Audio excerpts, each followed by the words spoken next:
Hello, my friends, and welcome to episode 181 of the Kiss Army Nation podcast. I'm one of your hosts, Pasquale Veri. And I am Claude Espera. Welcome to the show, everyone. Unless you're a jabroni, you definitely know our next guest, a person who doesn't need an introduction.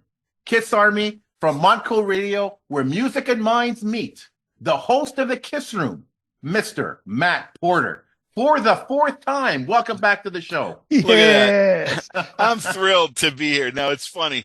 Think about that. A year ago, almost like just about to the day, we were hanging out at the Hard Rock in New York. Everybody you knew was in New York. Best time ever. Like, that's one of the things I think that was amazing about that last set of shows was seeing all these people that you kind of only know from social media, in real life. But we got to hang out together, and there's nothing cooler than that. Oh, yeah, absolutely, man. Absolutely. Hey, Matt, just so thrilled, man, to have you here on the show, man. I was driving back from work today, and I was thinking, okay, so we have today, Matt and Pask, and it feels like family, man. It's so nice to see you, man, and spend this hour with you. It's going to be a blast. I'm thrilled to be here. You know that. You guys are awesome. Thank you so much, man. So, as I said before, having you on the show is so exciting, and we're equally excited that you were the first Kiss fan to develop an official Kiss playlist. So, it's been a few weeks now since the announcement. So how are you feeling about all this? Has the excitement begun to wear out? You know what? It's funny. The whole thing has actually been a really fun experience. And, because when you think about it, like, look, I've been doing the Kiss Room as a show we're in the middle of the 13th season. And the whole reason why I like doing it is to connect with other Kiss fans. Mm-hmm. People that primarily they might listen to my show. I know them online. You like to talk about Kiss. I mean, it's always been, my favorite thing. I mean, it's like a little kid. And so to have that opportunity to be, the kind of the first one, but also kind of like pick up the flag and run forward with it of Kiss fandom, it actually has been really exciting just because so many people reached out, whether it was people that I really know and they would text me or call me like, dude, you're in this newsletter or whatever, like, look at you. Or just people like random. And the fun thing is it has given me kind of a certain hub of people that maybe they'll come to my Instagram or whatever, and they'll send me videos. Oh, here I am at dressed as Paul Stanley at the last show. Look at my video. Mm-hmm. I love that. I mean, that's been for me the coolest part of the experience is that you just get to share it with really, the Kiss Army. And it's all I kind of ever wanted to do with any of this podcasting or radio show or anything was always just to look, if you wouldn't start a podcast about something that you hated, you know what I mean? Like you love it. We all love it. So to make a short story really long, I think it's been fun because for me, just for me personally, the fact that people have reached out, they want to talk about Kiss, and a lot of them really have said, look, I like what you did. I'm inspired now to make my own playlist. There's nothing greater than if you can inspire somebody to maybe dig deep into their playlist or whatever, because we all love it. I mean, that's at the end of the day, that's really the most important thing. I kept saying, look, if I can sit here and talk about Kiss, then listen to Kiss, win. Absolutely. There's nothing wrong with that. So Matt, listen, if I received an email from Pop House or anyone claiming to be part of the KISS organization, I thought it'd be spam and I'd probably delete the email. Who knows? Maybe I was contacted. I don't know. So how exactly were you contacted? I'm going to tell you, you would absolutely know because I was driving down 422 the one day and my phone lights up. It's Keith LaRue. And everybody on the planet, any Kiss fan, right away, Keith LaRue is the coolest guy on the planet. He's been our kind of conduit to the behind the scenes of Kiss for like 20 years. Mm-hmm. You talk to Keith for any amount of time. He's super positive, obviously has had a vantage point of Kiss that we could only dream of. and he's somehow the coolest guy. He's not all snooty, like, oh, look at me, I'm working for Kiss. And he said, hey, look, I'm working with Pop House. They are trying to connect with fans. They have things that they want to talk to you about. Are you on board with that? And I'm like, of course, and it felt really cool because, I mean, really, like I said, I mean, he's the nicest guy you could meet. So it was really a direct invitation from Keith, and he's working with them. And so I knew right away it was legit because, that's as soon as my phone lit up, I'm thinking, gee, I wonder what he wants. That's, I'm honored. So. And what was your initial reaction when you found out you'd be creating an official playlist? And how on earth were you able to keep it quiet for so long? I would have gone crazy. It's funny. At first, I really was like, it makes you a little bit think, well, what am I going to do with this? Like, what will be my theme? And then I actually started having meetings with people at Pop House. There was a woman named Anna. There was a man named Johan that they would reach out and they would ask, and especially Anna, that's the one I remember early on as far as the playlist, really bouncing back and forth ideas and why don't you try this? And I know they were really kind of looking for something that wasn't like so super fanish. And you know what I mean? Like that could have kind of appealed to a lot of people. I mean, it's funny. One of the things, if there's anything that people gave me crap, was that I put Strutter and Calling Dr. Love on a list called Hidden Hits. And then people, well, those aren't, here's the thing you got to remember. It wasn't called deep cuts. There's no such thing as a deep cut. Everybody has access to the same amount of songs on Spotify, right? Like, now look, I know because I can see your giant collections behind you. Everybody has a box of cassettes that are recorded 1,000 times and VHSs. There might be a song on there that people haven't heard as much, but they were really kind of going with the idea of make something that could appeal to a pretty wide audience.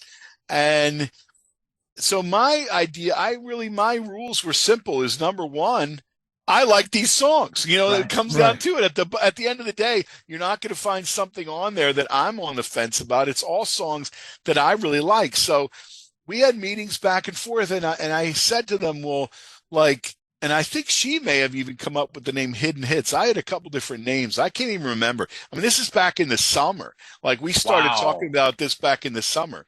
And it really was, that was really the only thing, was just come up with songs that you really like. And for me, it was the idea, like, even like I said, some people like, and even some of the people were like, well, and again, I guess sometimes the complaints are the ones you remember, like, well, why does he have Eric Carr on there? Eyes of Love wasn't a Kiss song. And you go, Kiss family. Think about when you organize your albums and your CDs, do you put Gene Simmons in the G section? No, you put him in the Kiss section, right? Right. There's no rules to it. Like any, and look, you can use the word jabroni. Any jabroni that's out there that was like, I don't understand why he's got Pain in the Neck. That's an Ace Frehley song. It's Ace. Ace is Kiss. No matter what anybody, they might even not want to think about, he will always be part of Kiss. So that was really my whole thing, was just, look, these are songs that I like, number one. Number two is really, they're songs that, even the ones that are more well-known, that if you walked up to somebody today, would they say, that's my favorite song? But you know what? Maybe it should be. Like, there's some great songs that get overlooked, especially, like, look, and you guys know, everybody's complaining the last 10 years that the set list hadn't really changed. A lot of these songs, they're things that, like, I mean, even stuff off the A-Hole album. I really like Gene's album. You know what I mean? So, like, something like, Sweet and Dirty Love, that's a demo from, at some point, it was a Kiss demo. But Gene finally does it. So am I not going to include a song that I like? Just, well, I don't know why this guy puts that on there. He shouldn't even be qualified. Look, if your name on a chat room is Ace's butt crack, and your picture is Ace's stunt double from Phantom of the Park, maybe I don't care what you think. I love it.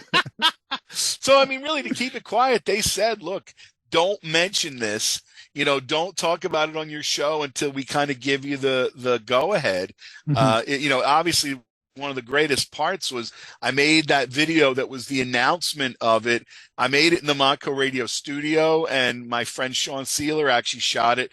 And that was going to be the announcement of this. And I had that ready to go, and they gave me specific dates. Like, here's the date you're going to announce it. Here's the date we're going to launch it, and don't say anything. And you go, okay. And I'm a big mouth, but you you just have to be, careful. Of course. Of course. So Matt, you basically you walked us through, how this came about, and what was going through your head, in trying to select the songs. But I'm just curious, what did you do? Did you go chronologically, album by album, and try to see, okay, I'm going to discard this song because it's a hit, because it's well known, it's played over and over again. These songs I like. So what was the creative process trying to create this? It's funny. That's a good question, because the funny thing is, now, a lot of the time, I'm not really that much of a Spotify. I listen to CDs. I have an old car that still has CDs. You listen to them in order, and you know that what song is coming next while you're still listening to this song. So when I started it, it was really, there's certain songs that in my mind right away seemed like a natural fit. Now, it's funny, if you really look at my list, the first song on it is It's My Life. And in a way, that kind of defined for me what I was going to do with this, because it's a song that, like, people that are Kiss fans know, but I think outside of, like, real kind of big fans, I don't think you'd know it. And you probably wouldn't know it because it really, think about this, right? Like, everybody knows It's My Life as a Wendy O. Williams song from the album WOW that Gene produced. And that's where I fell in love with that song. That's like 1982 or something like that. I love that song. And it really never had a proper release until the 2001 when the box set came out, and that's the Kiss version. And then the version that I put on my playlist is actually the new Creatures box set version, which is the version that probably existed before Gene took it to Wendy O. Williams, because it's more similar to what she was doing. So really using that kind of, like, that idea was, this is a song that I mean, obviously, look, and I'll go back to it. If you're a Kiss fan, you know that song, but it's my idea was more along the lines, I would want to introduce somebody who maybe wasn't as hardcore to a song that I love. And that's actually one of my go-to, has been for a long time. One of my because the lyrics in that, it's, boy, you got to believe in yourself, and look, it's my life and I'll do what I want. I mean, that's a double middle finger in the sky, shout it from the roof and face up to the truth. It's my life.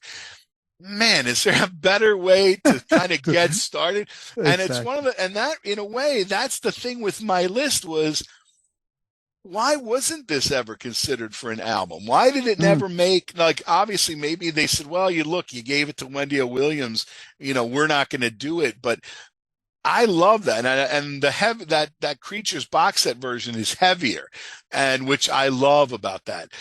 So to kind of really hone in on your question, it was really, it would be kind of like certain songs would pop into my head. And also, it's funny, when you're on Spotify and you just hit kind of play, certain songs just pop up. And I like the way certain songs sound next to each other.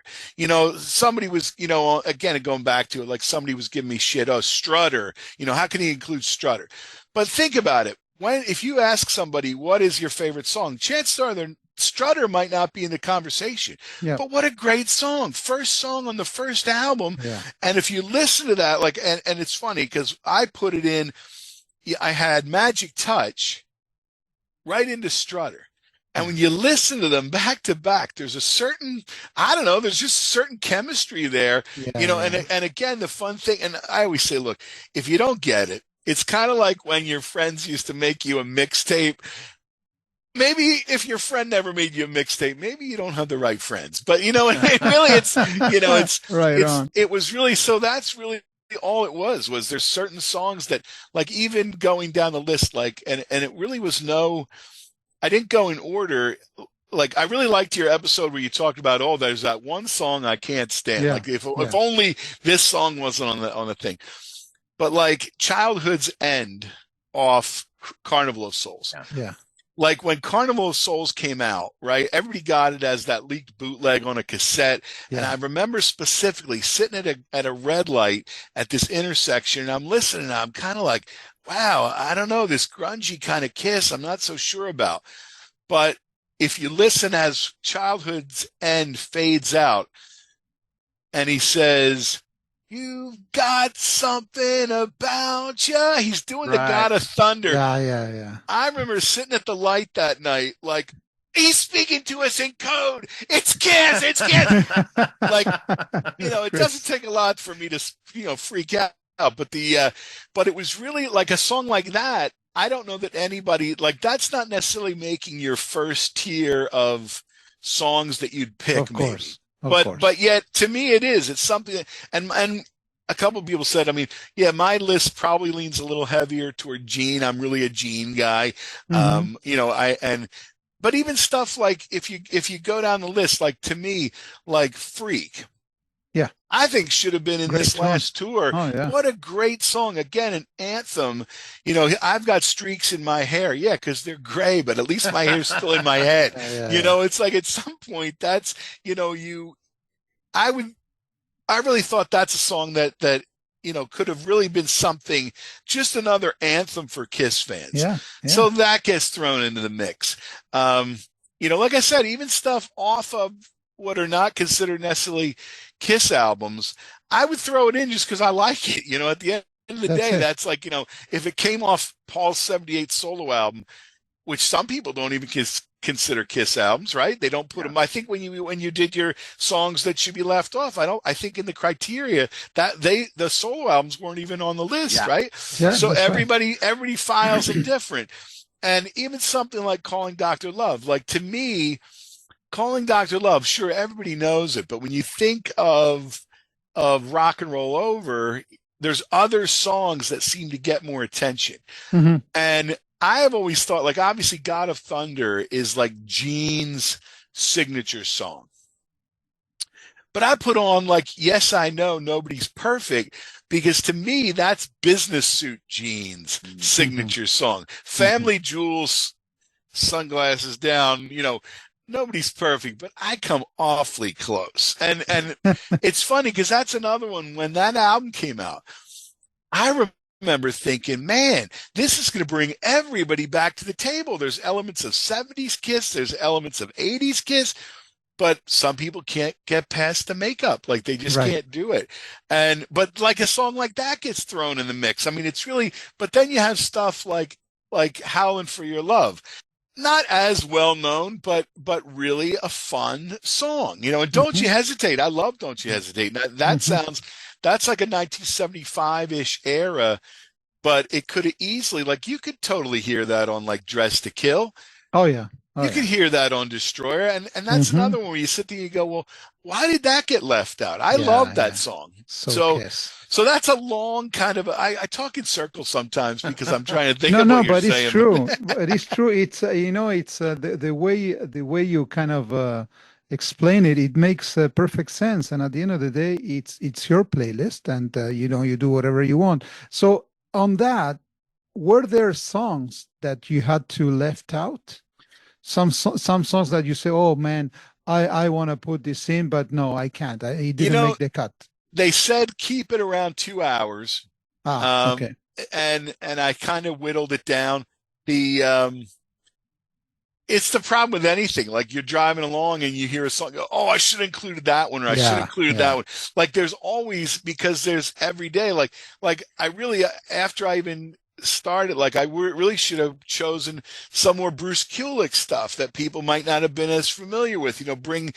Change is Coming. That's one of my favorite Bruce solo songs that, like, I love that. And then people would complain, well, that's not a Kiss album. Bruce, Kiss family, you're right there with us. So it's just like, so there's definitely songs that you go, like I heard the other day, that really super talented guy, I'm trying to think what his name, that he remixes these songs. Oh, the Frank Frankenstein. Ken, right, yeah, that's it, Ken. And he remixed Turn on the Night and took all the keyboards out. And you go, man, I really love that song. And I love what he did with it. I mean, super cool. But you go, like, there's always some song that maybe could have made it. And there's certain songs, obviously, that going with the idea of maybe, a hidden hit. I'll tell you, it's funny. Now, look, I wore my Kiss in New York City hoodie because obviously we're talking about it was a year ago that we saw them in New York. But I was wearing this shirt the other day, and I'll tell you a funny story. I'm in the Home Depot, and this guy just walks right up to me and I love Kiss. I love Kiss. And he wants to talk about Kiss and his favorites, my favorite song. You know what it is? I Was Made for Loving You. There you go. Right? And then he There you starts talking about, and Beth, he loves Beth, the melody of Beth. And you go, okay, so look, not even close to hidden hits, but in the same way, it goes back to everything we talked about is just having the logo on your shirt. People want to talk about it. Well, I was in the store the other day, and this young kid, I saw Kiss on the last tour, and I knew which show he was talking about, PPL Center up in downtown, because I was at that. And he wants to show me his pictures, and he's pulling his phone out and everything. And it's like, that's the fun part. Exactly. So the fact that a bunch of people have said, like Xander over on Kiss Army Things, they talked about it. And he said, hey, look, I was so inspired. I made my own playlist. That's the greatest. I mean, everybody makes playlists. And the fact is that then people have been sharing them, and they put the link on my post. And I mean, look, that first video that I made where I announce it, that is like 50,000 plays. There you go. So you get to connect with a lot of people. Like if you look at my Instagram analytics, it's like 300 plays, 157,000 plays. Like your current reel has done 484,000% better than normal. And you're like, so I don't know, that's really, there's no rules to it, I guess. I mean, and I didn't certainly do it. I know there's people that really are very analytical and would probably have listed and made grids and graphs, and I'm not that guy. Statistics. So what was the general response from the Kiss Army?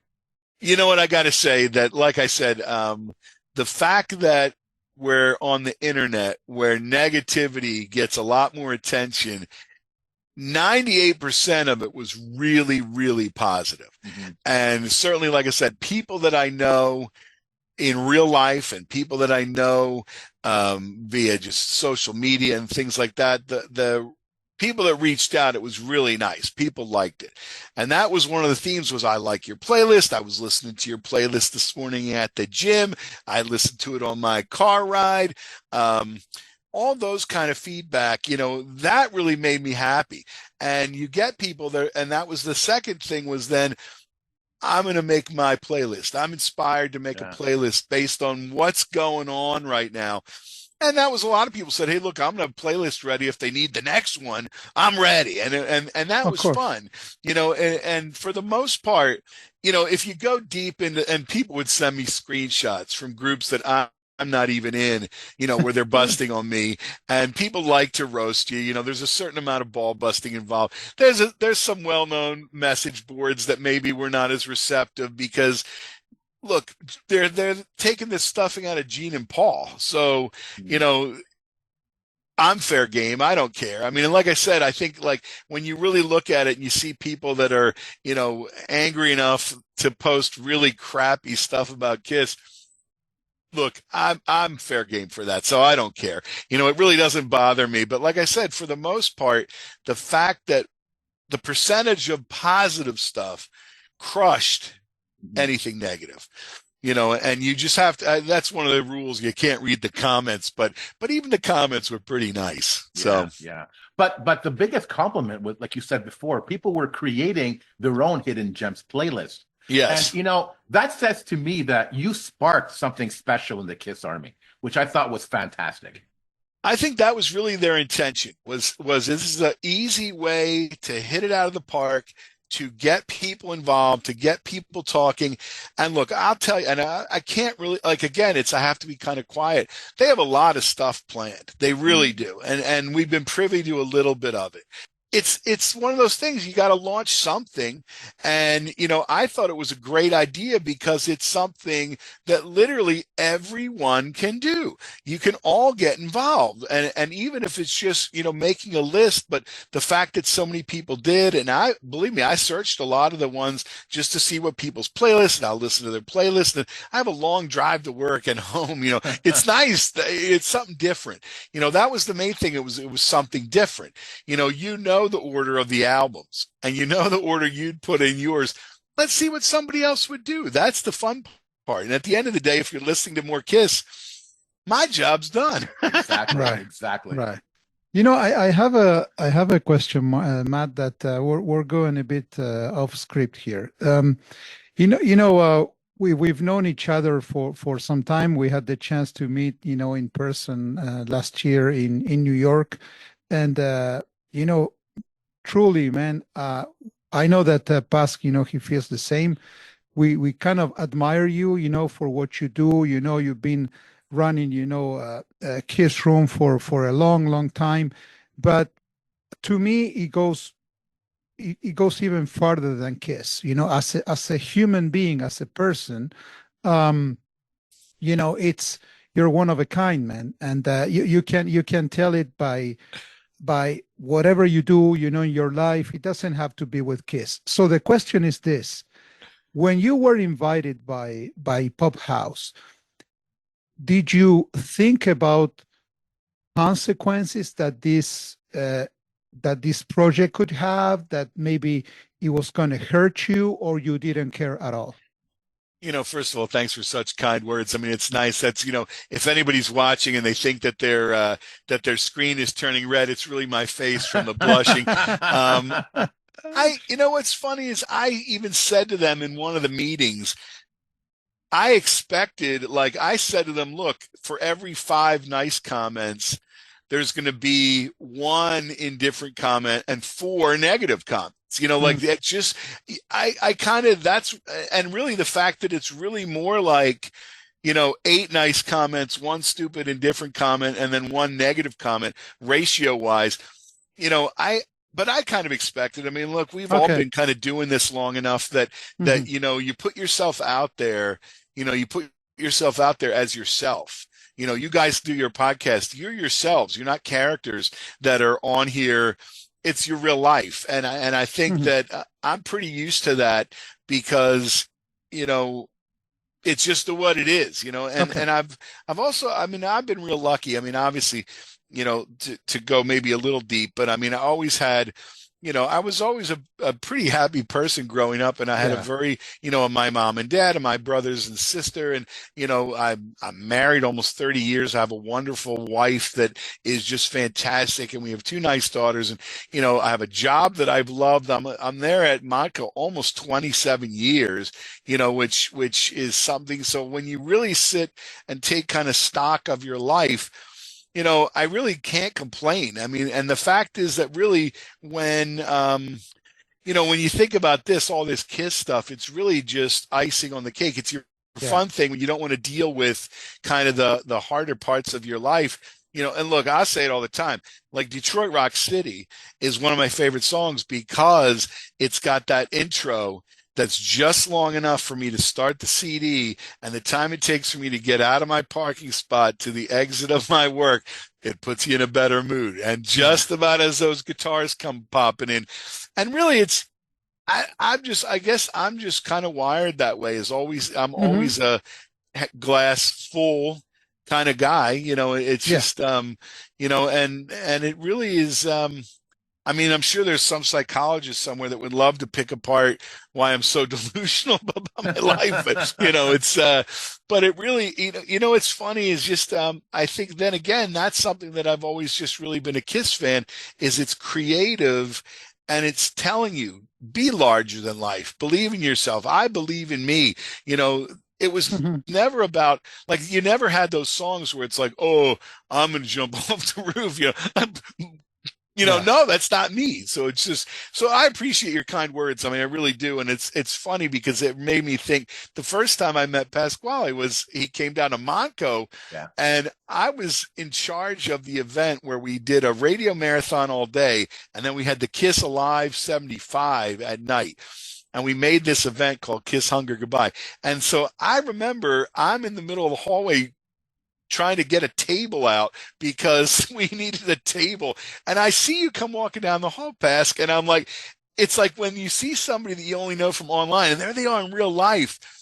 It's such a joy. I mean, it's one of those things where, and that's like I said last year when we got to hang out in New York, there were so many people that you only know from their well-cropped selfie, and the fact that we could hang out and drink a little bit and eat whatever that Hard Rock food had nachos and all that stuff. It's just nice. So it is. Hey, well, let's, that's why I wanted to ask you, because, these days, some people take social media, to their heart, and, it defines who they are. But that's why I wanted to know, because I know that your life, it's much bigger than comments from people who have nothing better to do, right? So, and Facebook is funny. I like Facebook because it's almost like a journal of your life for, I mean, it's probably about 10 or 12 years I've been, and the nice thing is pictures pop up. But again, with that, a lot of social media really comes down to, it's the garden you grow. If you post all kind of crappy stuff, what are you going to get out of that? So right. I've never found much of a use in being on there really crapping on people. And, I think the world has gotten very small because you can reach out and touch just about anybody, and it might as well be you. So it's just like, it really is one of those things that, social media, like I said, I knew going into it that there would be a certain amount of people who maybe weren't on board, but for the most part, people were. But the most important thing is what you do with that, so it will always be there. So let's go back to your playlist. If you had to pick 10 songs of your playlist, what would those 10 songs be?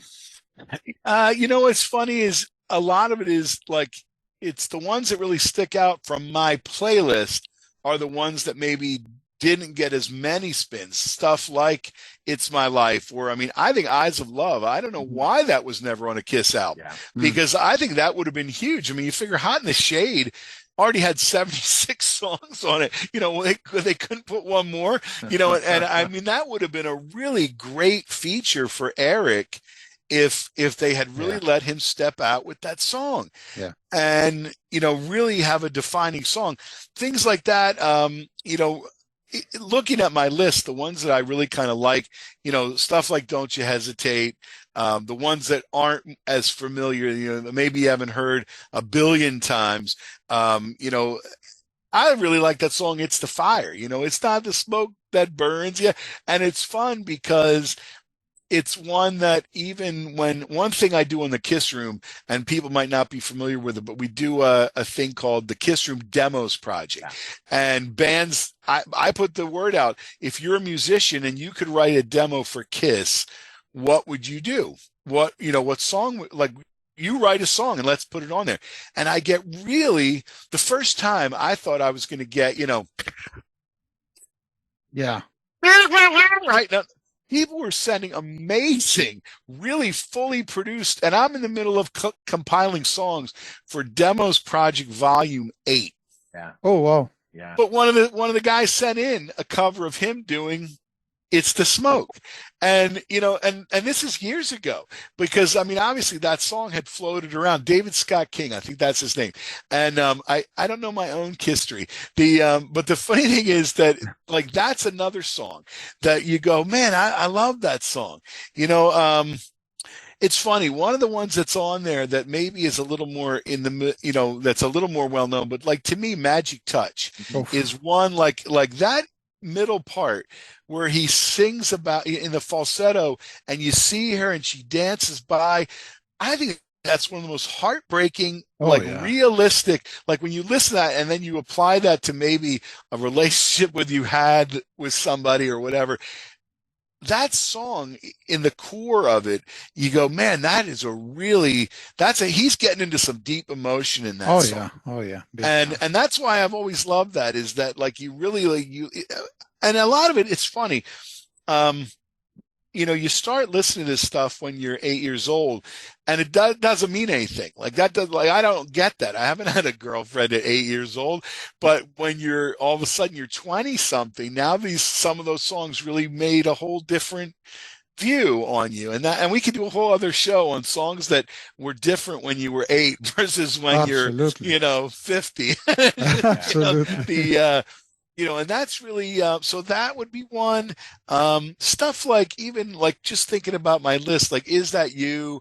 I love that. That's a song that maybe should have gotten a lot more plays. It's funny. I'm trying to think what's on there. I mean, it's funny, even like Pain in the Neck. Like I said, people were complaining, well, that's not a Kiss song, it's an Ace song. But man, that has some of the best Ace guitar solos ever. And it's all that he does, like almost every signature lick in those solos. Bam, go, go, go, go, go, go, go. And you're like, yeah. So ace. Exactly. And that's the funny thing, is if you listen to the start of that, where it's like, da da da da da ba da da da, right? Here's the funny thing. Years ago, my brother will be laughing if he's watching this. We used to have a ramp that went off the side of our house. And I said to him, this song comes with its own air guitar. And right as it hits, we would run down the ramp. And it was like, because there's timing to it. And Anthony Porter, if you're listening, you would totally remember that. But it really, stuff like that, there's a lot of the songs that I picked there's some little kind of a personal thing that I attach to a song. Right. And so to pick 10, I mean, really, I guess it's about 20, and they all have some reason. Even something like, a couple people were saying, well, why did you pick Say Yeah? They've been doing that on tour. It's not hidden.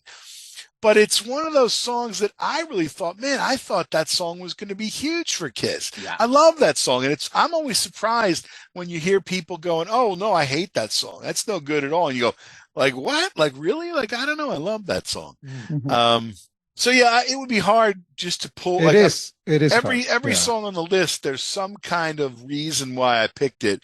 So to pull 10, if I had to cut it down, I could cut it down. I'd have to really think about it, like really go through it and really try and pull apart, why was something on the list and why was it? It will be a different playlist. Yeah. So if you remove stuff there. Yeah. So there could be the shorter one that comes on one CD. Yeah, and then but the box set that. Yeah, but what you were saying, for instance, about the sequence, how getting, I think you said, Magic Touch and then Right On Strutter.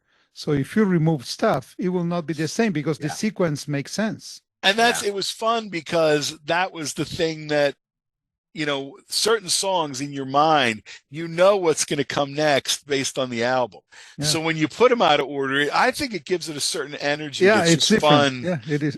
Fun to do. Spotify is a little tricky. It's hard. I couldn't really figure out how to rearrange. So a couple times I took and had to delete a bunch of songs, add one in that should go behind, and then you're like, man, I've spent a little too much time on this.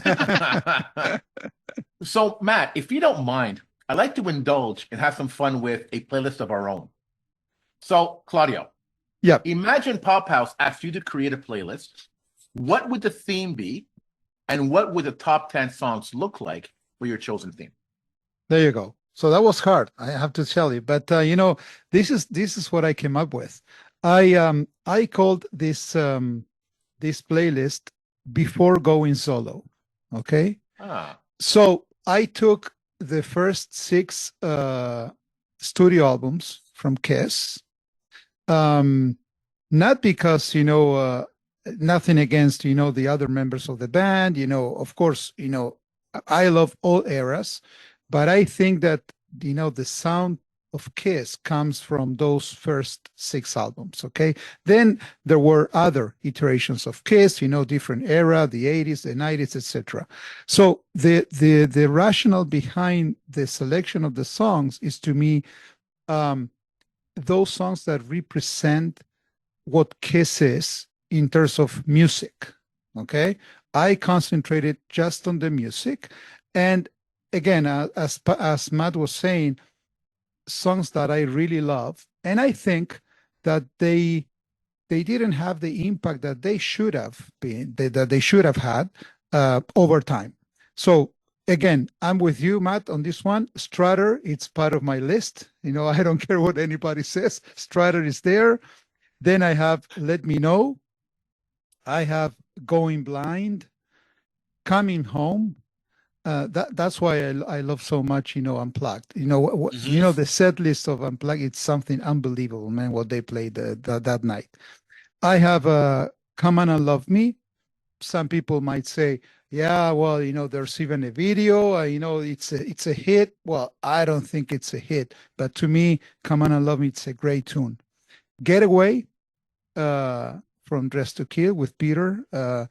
And then I'm going to rock and roll over with Mr. Speed and Take Me. I love those two songs. And then I end up with Love Gun, Got Love for Sale, and I close it up with I Stole Your Love. There's not a bad song on that list. I mean, Yeah. that's the fun right. part. That's right. Is when you circle around those early albums, like it really was probably easier for you to find the one song you wanted to pull on your last episode That's right.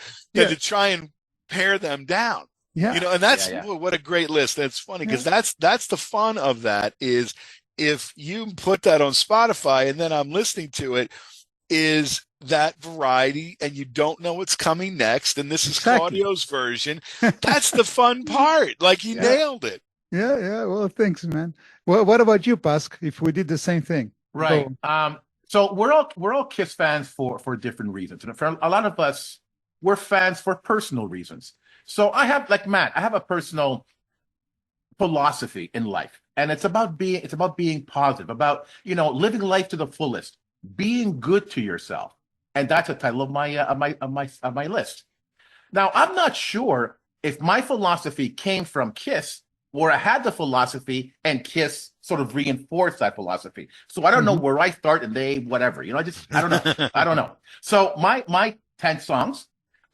These are all Does it have a songs- name? Does it have a name? Yeah, be good to yourself. Being good to yourself. Be good to yourself. So number one, so Lick It Up, Mm-hmm. Shout It Out Loud, Flaming Youth. I love this song. Raise Your Glasses. Yes. It's My Life, My Way, Tomorrow and Tonight. Of course, Say Yeah. Get All You Can Take from Animalize, and I'm Alive from Asylum. There you go. That's so much fun. See, and that's exactly it. It's you take those songs and when you put them early album, later album, middle album, and I love that's a great mix. That's the whole fun of all this. It's like, exactly. Well, that's a good list too. I love it, man. That was great. I loved your explanation of that. Like really when it comes down to it, I think that's what it is you have a certain feeling that in a lot of ways Kiss reinforces. You feel good about yourself. It ain't a crime to be good to yourself. Being depressed is easy. It's not being depressed that takes work, Exactly. Exactly. And I'm always, I keep thinking what you said at the beginning, Matt. For us, Kiss is all about passion and love and positivity and everything that is good in life. I still cannot believe how people can criticize or complain about something that it's supposed to be fun, and it's just creating a playlist. It's a sequence of songs that. Who am I to criticize or say, yeah, this song shouldn't be there, should be there? No time for that, man. No time for that. Who hell is Matt Porter? Jabronis. Jabronis. And that's the funny thing. I think in a way it definitely is the byproduct of, really it is social media. Like, you didn't used to, if somebody didn't like something, I probably didn't know them. You know what I mean? Like if they weren't like you gravitated toward, it's funny. We always joke. And again, I'll say this to my brother. We always joke. You used to know who the rock kids were. Like you'd see somebody wearing a Kiss shirt. You knew they were going to be your friend. My friend Paul Adler, he sent me a message like right after that email went out. And I said, look, Kiss is the reason I know you because when I first met him, he had an Animalized black satin jacket. and he's in my same class, and I'm like, I'm going to be friends with this kid. You know what I That's mean? it. It's like, Mhm. so it's always been, that's exactly it. It's always the fun thing that you do. Mhm. And I think a lot of time on the internet, like I said, there's people that want to take the stuffing out. Gene and Paul are horrible and this and that. And you go, I don't know if they're Okay. going to rip on Gene and Paul. It's like maybe there's a lot of other bands that will love you. You know, go find a band down the corner that's playing for nothing that just dragged $500 worth of gear to make $25 at a bar. Exactly. Yeah. Yeah. They'll love you if you share their link. That's right. That's Yeah. right. Exactly. Hey, Matt, do you think that, for instance, what Pop House did with you, including fans directly, do you think is this a step in the right direction for Pop House? Here's the funny thing. A couple people, that was their feedback was, oh, well, they spent 300 million and all we got was a playlist. I think that this is something that, and in the conversations that I've had with them, things like this, I feel like are a step in the right direction. When did you ever really get to participate in something like that? You know, and I told them, and look, I don't know if this isn't really speaking out of turn because this was my idea, was they should build a page on Kiss Online that just links to everybody's list. And it could say, you know, this list is called, you know, It's My Life and it's curated by Pasquale, and you just click on the link and it takes you. I'd like to see something like that. Like, and that way you could really get, like, even if they did it where they added one every other week or every month or whatever, like anything to give people that ability to find their friends. Yeah. You got to find your tribe. So I think that's a good idea. And like I said, they have a lot of things that, you know, it's not as easy as, I think sometimes people think that, well, oh, I'll just take all my things and I'll make Kissology 4. But there's a lot of legal issues of who owns what and what they have the rights to. And, you know, it's not like, you know, you see a lot of these bootlegs come out on YouTube or whatever, and it's just, it's somebody went through their collection and burned it and put it out. But it's not like that easy, I think. So I think for them to do something like this, that's an easy lift, that got a lot of people involved, that let a lot of people now, like you said, Podcast Rock City, they did their episode where they kind of talked about my list, and then they each created a list, you know, and that's the fun part, is that I think it's a very easy to launch initiative that really just gets people involved and focuses on, believe it or not, the most important thing is the music. You know, like you can, Absolutely. You know, in that picture, this guy in this tribute band only has 7 spikes on his wrist, but he really should have 8, and therefore he must suck. Come on, you know what I mean? You know what I'm talking about. Yeah. So you said that there's more stuff coming, that's for sure, from Pop House. They have a lot of ideas, and they have a lot of partners. And that's one of the things, like we had the one meeting and they talked about some of the people that they're involved with. And we're not talking like boring. We're talking heavy hitters. This is a group that knows what they're doing. I've really enjoyed my interactions with them so far because they are focused on, and I'm not even, it's funny because their one tagline came right through my eyes. I'm not going to say it because but it was perfect. Like where you just say to yourself as a fan, like, look, we were lucky. Like I'm lucky in 1976 to be 8 years old and be swept up in that wave that was Kiss fans.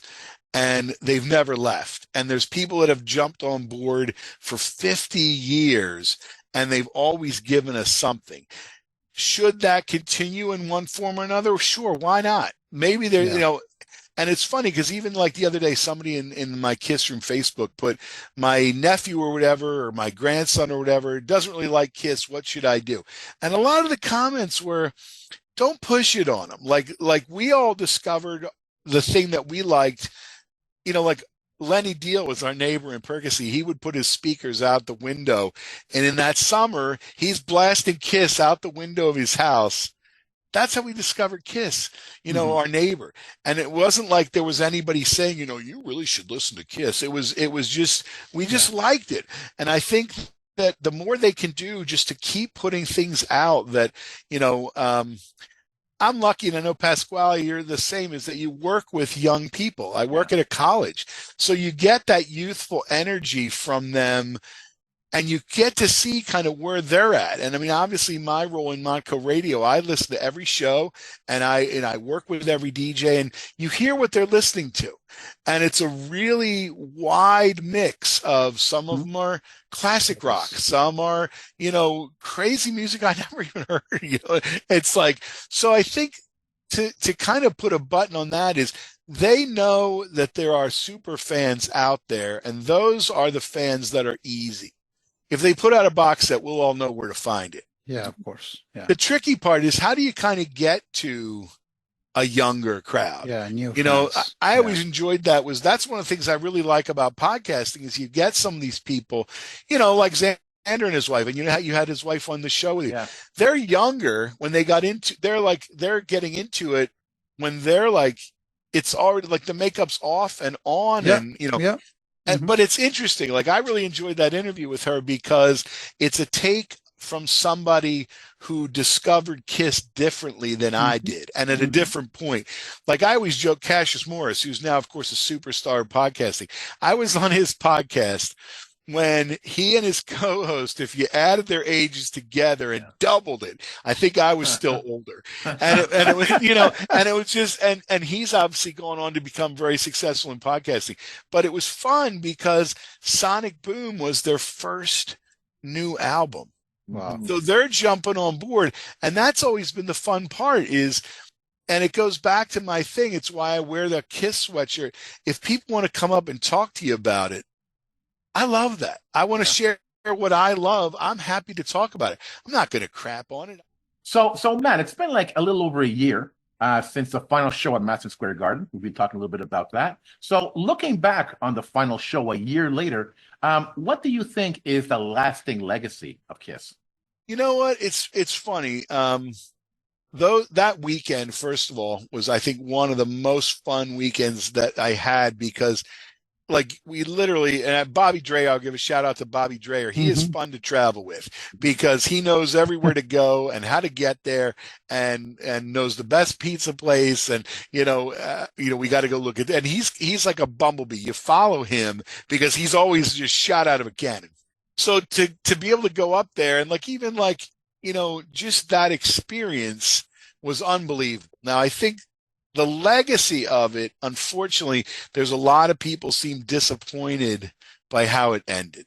That maybe they wanted something bigger. And of course, a year ago, we were having this conversation, and it seems like maybe a little bit, but like, look, I'll admit, I would have loved if, when that piano came up out of it, was Peter Criss, and it should have been. And it's one of those things where he's singing to a track. They don't even have to rehearse. He's done the song a billion times. If he had come riding up on that piano and they're saying it's Peter Criss, and he'd be doing that thing with his fist, I would have lost my mind. Yeah. That would have been unbelievable. And then the other one is, and this is where you start to just feel like it's the business of Kiss. Like, Bruce Kulick should have been there. And they should have done the same way they did Rock and Roll All Night on Unplugged. They should have done one super long version of Rock and Roll All Night. Everybody gets to solo. Yeah. Here's Bruce Kulick, and he plays his version of the solo.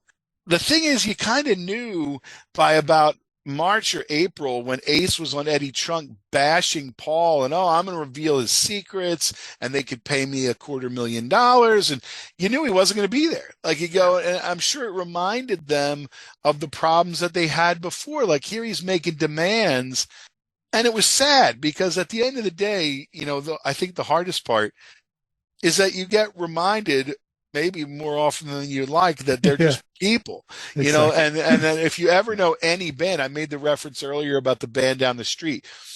It's you're going to find the same problems in a band that makes no money, let alone a band with a 50-year legacy. So in that respect, I really wanted that final, and it's what I think everybody wanted when they did the Rock and Roll Hall of Fame, which ended up kind of fizzling out. You want some excuse that's big enough for all of them to be together. Kiss Unplugged is probably the closest that we'll get.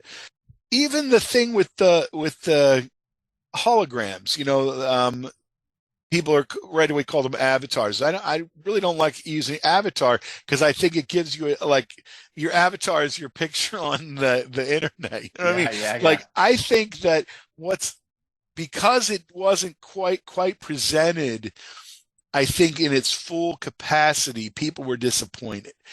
But at that point, to me, we just had two of the greatest concerts. They were so much fun. I didn't even really care about that. Like it was a little bit like you're kind of like, okay, this is cool, but it doesn't define it.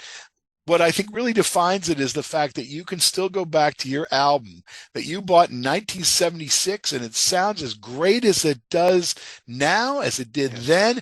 And that's why I really like physical. I have all those original vinyl from the 70s. And I have the very rare Anthony P one where my brother wrote his name on the Dress to Kill because you have to take it to school and listen to it. And at the end of the day, that same slab of wax that you loved at 8 years old, you still love, and it still sounds amazing. So the legacy is nobody's coming to take your collection just because Kiss isn't going to be out there. Exactly. Gene's going to still tour. Gene's still putting these dates out. Ace is still out there touring. We still have a way to celebrate Kiss and our love of that. At the end of the day, it comes down, I mean, I say at the end of the day too many times, but it's just something fun. It's a reason to have a lot of fun with it. It's music that, I mean, I listen to a lot of bands. I do a show on Saturday nights on Monaco Radio called 10 O'Clock Rock. And it's all basically like hair metal and hard rock.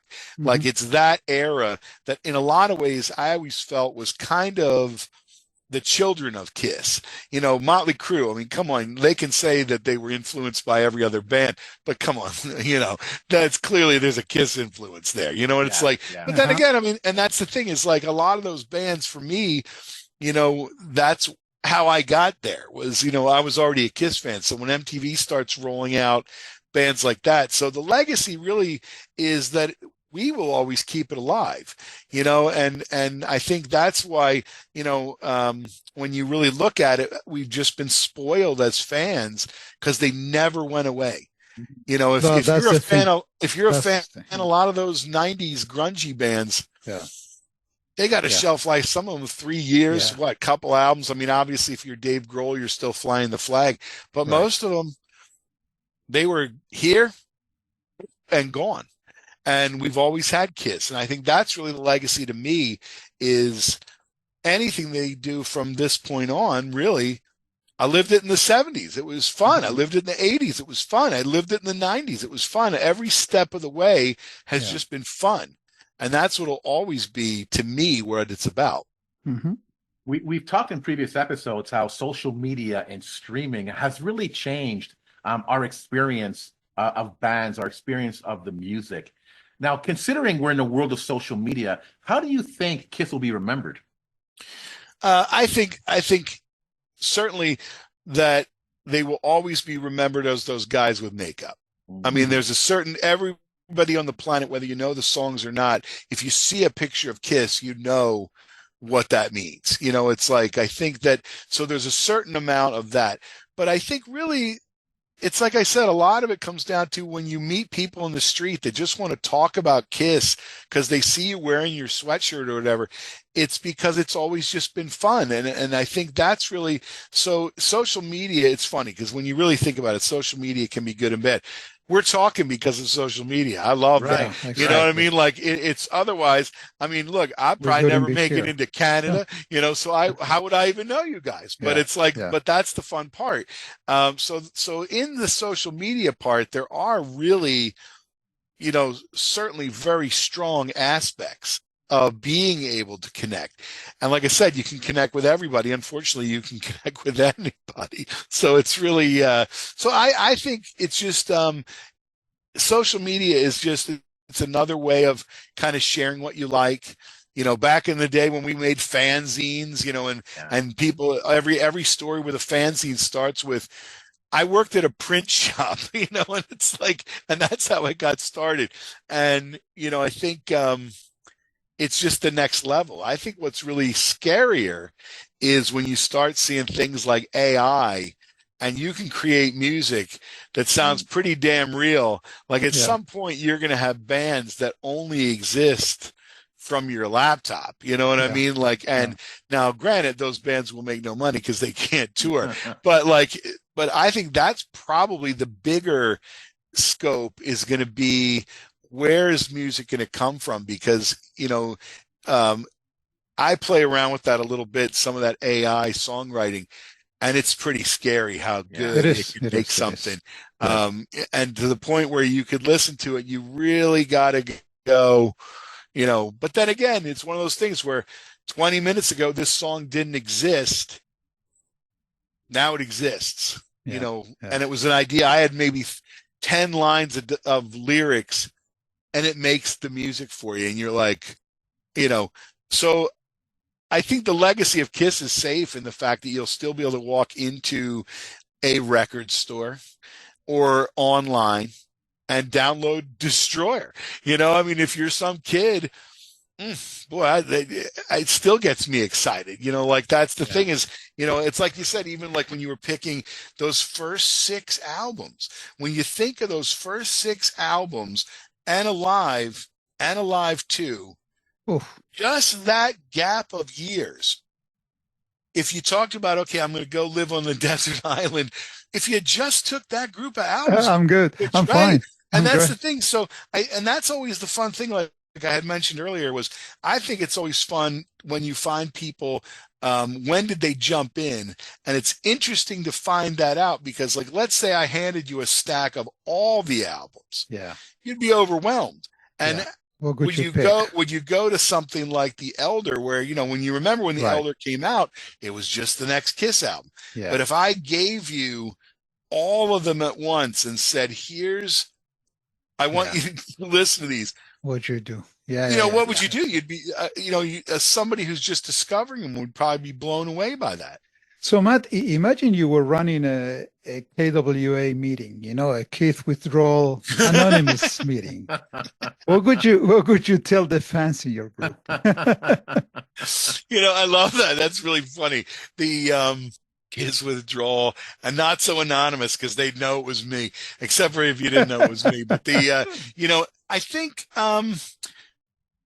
it's the same thing that it always was. And I said it earlier, was it never has to leave. I mean, you have all the albums, I have enough videos and albums. Like if I started today, like it would take you years to just sit and watch it all, and then if I wanted to feel smart, I'd read one of their books. It's like, or probably a book on tape. I'm pretty lazy, but it's one of those things where, and I think in a lot of ways, Kiss podcasts like this, it keeps it fresh. That's the fun thing. It's a Kiss discussion that is happening now. You're not looking at a recording of something that happened in 1978. We're talking about it now. There's so many good podcasts that are really Kiss centric, that you always can find somebody who wants to talk about it, or somebody who has a different viewpoint, or, and I think that's really, so as far as the Withdrawal, like, even though it's a year, it's not something that I've sat going, oh man, Kiss is gone, because you go, no, I listen to it every day, and I think that what's missing really is, you don't have maybe a show to look forward to, which at this point really was just an excuse to meet all your friends. If I said to you guys, hey, look, let's go meet in New York, we're probably not going to meet up just to go get pizza. But if we had a Kiss thing to go do, although, hey, look, if you want to meet up for pizza, I'll meet you guys. I think weren't you just in New York? It was a school trip. Yeah. See, that's the thing, is like, it's funny because that's one of the things that I still really love, is actually just kind of meeting up with people. And especially I think that's what we're missing. That's what we're missing. Yeah, that's the part where you say, like, you can go out and find, obviously by the time, I don't know how quickly this will go out, but I mean, like that Kiss Cancer Goodbye, what a great event. Now I can't make it to that. I wish I could, but it's one of those things where you go, it will be packed with Kiss fans, who want to talk about it, who get every joke. If you stand there and whistle, Dun, dun, dun, dun, dun, oh, hey, that's I'm just a boy. But and everybody would get it. They would get the jokes. Um, so really, if I was the leader of the withdrawal, I'd say, go into your kiss room or the kiss room. It depends if which part you capitalize, and just put on your favorite thing. That's really at the end of the day, that's what it comes down to. Is you just want to you know what your favorite thing is. It's never going to leave. And listen, Matt, we can't end this episode without talking about the Kiss Room. So talk to us about some recent episodes that you've done. You know what? I've actually had a lot of fun the last couple months. One of the things that, like I said, it's kind of that Kiss family thing. So like probably 2 months ago, I had the guys from a band called New York Fury on. And New York Fury, they're like Gene Hunter, who's the bass player, and he had a real relationship. He knew Eric Carr, and he knows all those guys. But their album that they put out at the beginning of like last year, it's Kiss influenced, and they're big Kiss fans. And even I had them on, and they let me world premiere a track from their new album that's not coming out till probably the end of the year. So I'm a month and a half ahead. So a lot of it has been kind of like, I like to keep it very current. Like I like to find people who are doing things, in the real world now. And that's really what's been fun is like, and then, December, we have this really funny bit that I've played a couple times, but it's almost like those old Rankin Bass, Rudolph the Red-Nosed Reindeer. You watch it every year, no matter what. And it's Exactly. actually called The Story of Ebenezer Scrooge. Yeah. So everything in it is either a very deep, like Jerry Lee Watkins and Frank Galante are really right now the core of the Kiss Room House Band. It's so layered with jokes that some only you have to be a Kiss fan or you're not understanding. You're not getting it. Right. And even Ebenezer is based on a character called Thabo, which comes from the most minuscule inside joke of the Kiss Room about the word Thabo that we've had a lot of fun with for a lot of years. So that's coming up. Obviously, due to the Halloween thing, we had a band called She-Wolf Dana Kane and the Mighty Incisors, and I was able to premiere their new song. It helps that Anthony Evil is also my brother. He's in the band. And so it's things like that. I've tried to weave it in. And obviously, look, Kiss Room House Band, every month for probably about 10 years. For most of the run of the Kiss Room, they have done a live set at the start of every second hour. And to me, it's one of my favorite things because they pull out songs that you're not going to hear live. And then you're hearing their cover versions of them. And they usually throw in some kind of funny banter in between. And it's really my favorite thing on the show because just as a fan, I just like listening to it, so I've always got such amazing feedback from people. And the fact that those guys who are super, super talented have put in the kind of time and effort to do this every month. It's funny. We used to actually have it in the studio every month. Like they'd come in and then COVID happens and you're not allowed in there and blah, blah, blah. And then people's schedules get busy and this, that, but they've been recording everybody during COVID that got good at flying mixes back and forth. They all record from home studio. And, Jerry Lee Watkins, as really the producer of it, he's got a real ear for it. He's got a real talent. And so things like that, I always just try and keep it current. Obviously, we're live every second Friday of every month on Montco Radio. And Montco Radio, really one of my favorite things because it is our internet radio station at Montgomery County Community College and has been for a long time. And the fact that, again, that I can help these students, they want to be on the radio, you teach them, you show them how to do it.